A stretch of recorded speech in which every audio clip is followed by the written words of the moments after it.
Hello friends, welcome to the Windmill, and welcome to a brand new episode of the oldest series on my channel, Maker Breakdowns.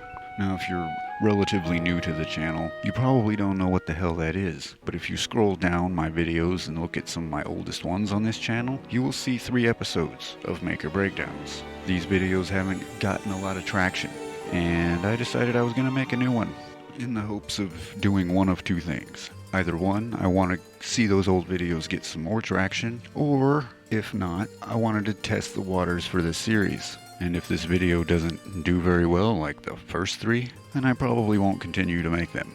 Now if you don't know what Maker Breakdowns is, it's a show where I take a look at a Mario Maker course that I've made and just break it down, talking about the level design, some of my thoughts on the level, whether or not I think it's good.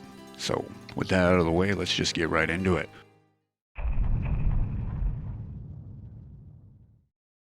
Now this first little area here is pretty insignificant. It's literally just the entrance to the stage. Once you walk through this door, the level starts improper. However, I did deliberately design this area to look like maybe the back of a spaceship or something like that. And that will start to make sense as we get further into the stage. Once through the door, we find the interior of said spaceship, and again I made it look as much like a spaceship as I can. Now the first thing we see in this room is an overhead pipe which drops a mushroom into a claw, and that's literally just there so that Mario can heal himself later on. Directly past said pipe, we have what looks like maybe a viewport and some kind of console, which is intentional. Like I said, it's meant to look kind of like a spaceship. Beyond that, we have another pipe right next to some crazy contraption that it's kind of hard to figure out exactly what it is or what it does. It's nothing. It's there to look like an engine. At this point, the player really only has one choice, and that is to enter the pipe directly past the viewport. Now so far the only important stage element is that mushroom. Everything else here is literally meant to build atmosphere and make you feel like you're in space. But you still have to at least jump. So even if you've never played a Mario game before, you still have to learn the basic mechanics to get through this level. After entering the pipe, we emerge atop this spaceship, and it seems like there's nowhere to go but down. The blue elevator platform on the lower right is the biggest hint. It's also at this point that I hope you can see what this level was inspired by. Riding the platform down, we see that there's a much larger level here. On the right side is the entrance to a cave, but we're gonna go search to the left first. Now on the left, we seem to have another cave entrance. However, this one's blocked off by a blaster. Now it looks like we could open this if we could get under the ground here. However, there seems to be no way from this point, so we turn around and head back to the other cave. Now once inside the cave, we run into our first enemy, a rocky wrench. Pretty simple, but moving past him, we find another blaster blocking off a section of the cave. And once again, it looks like we could open it, but we do not have the right gear. However, we do encounter a pipe spawning bob-ombs. Now by using the bob-ombs explosion, we can enter that blocked off section underground. At this point, all you have to really do is run to the left until we get back to that first door we saw. By kicking the blue shell into the block under the blaster, it drops, thus opening the door. And since we have a mushroom, we can simply break through the ground here to get back. Now the reason for that little shortcut is because this stage contains a lot of backtracking, and I wanted to reduce it just a little bit. Entering the cave on the left, we eventually come across this area that seems like a one-way trip at first. However, we eventually come across what looks like some kind of altar, and almost immediately a helmet drops from the ceiling. There also seems to be more level to the left of this altar. However, with our current abilities, we cannot pass it. So we go back to the right, and we find that this area wasn't a one-way trip, because this helmet, or shelmet as they call it in the game, can break the blocks. Now again, this was designed this way to teach the player, even if they didn't know, that they could use these helmets to break those blocks. Which, if you remember from the right side cave, there were some blocks over there that we couldn't quite break yet. So upon breaking this block, and hitting this note block, it drops the door down so that we can enter. Now, passing that doorway and then a couple of one-way walls, we come into the level's first real puzzle. Now, there's two ways to solve this puzzle.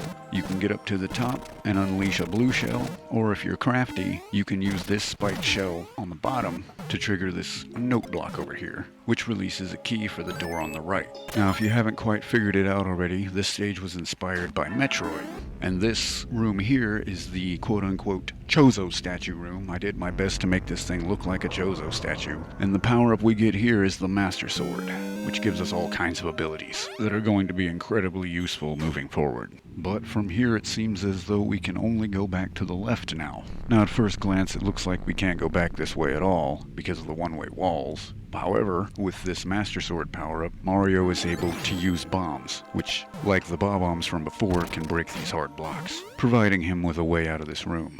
It's at this point that the rest of the level becomes quite open to us. As with these bombs, we can now get past that wall to the left of the altar,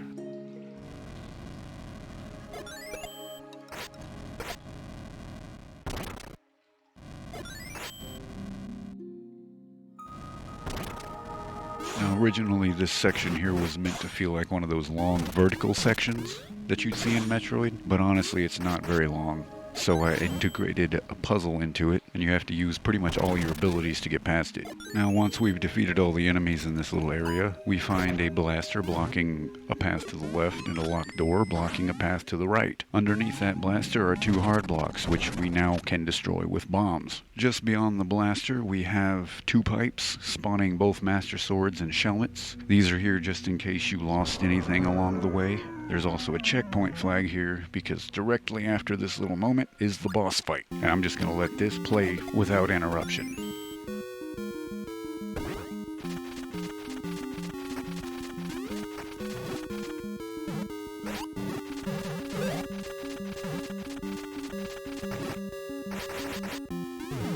Upon defeating the giant Bowser Jr. and his little cadre, we have the key to that door we couldn't get through earlier.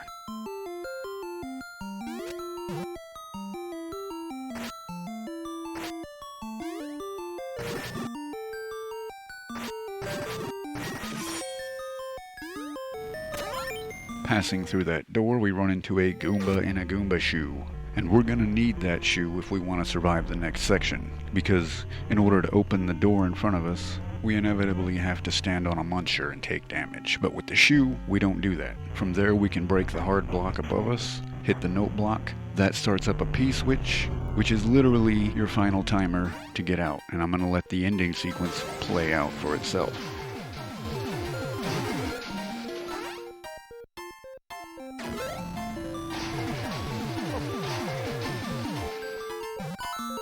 And that whole section was meant to be reminiscent of the escape sequence, usually at the end of the first part of a Metroid game, and sometimes at the end of the Metroid game itself. And finally, after that escape, we find ourselves back in our ship, and upon exiting said ship, we find the end of the stage, and that's it.